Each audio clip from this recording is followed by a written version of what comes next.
In this video, we're going to explore just a little bit in terms of powers of 10 in preparation for our watching the powers of 10 video. One of the issues that will crop up in this video is what would we do with something like this, 10 to the minus third. And it's not immediately intuitive how we would work through this, but I believe I can build a case for us based on our work on numeracy and on building the powers that we've already done. Now, when we think about the decimal point sort of is a divide in terms of sizes, and I think I can show you how. When we think back on our singing the song, remember our first place value takes place when we sing the song 0 times, and that gives rise to 1. Our second place value, when we sing the song 1 time, gives rise to our tens. When we sing the song twice, that gives rise to our hundreds.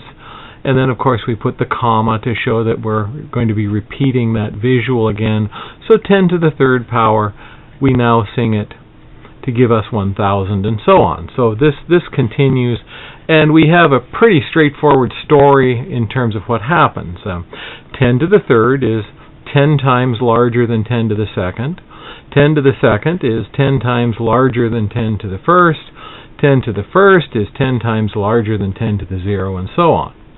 So what do we think is going to happen when we think about singing the song 10 to the minus 1? Well, what would that mean?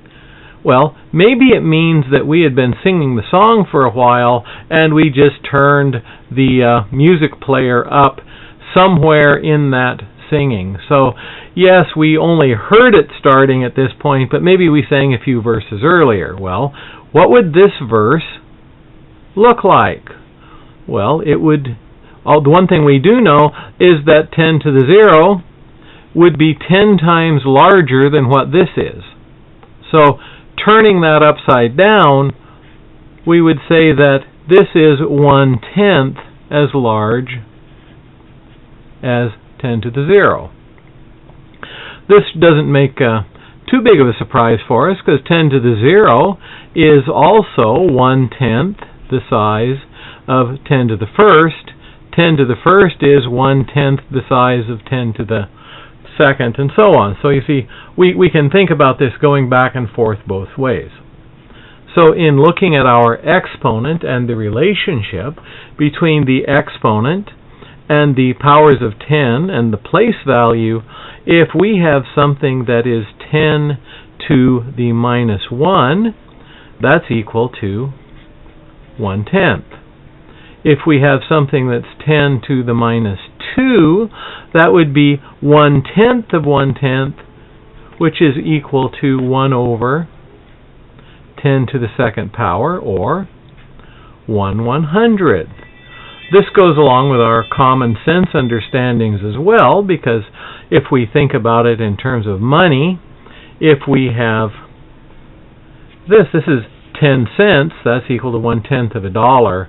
If we have 1 penny, that's equal to 1/100th of a dollar, and so this makes quite a bit of sense. So 10 to the minus third then would equal 1 over 10 to the third, which would equal 1 over 1,000. And the general case then is 1 over 10 to the minus n will equal 1 over 10 to the n, which would be 1 over 1 followed by n zeros. So we have this same pattern going on both sides of the decimal point.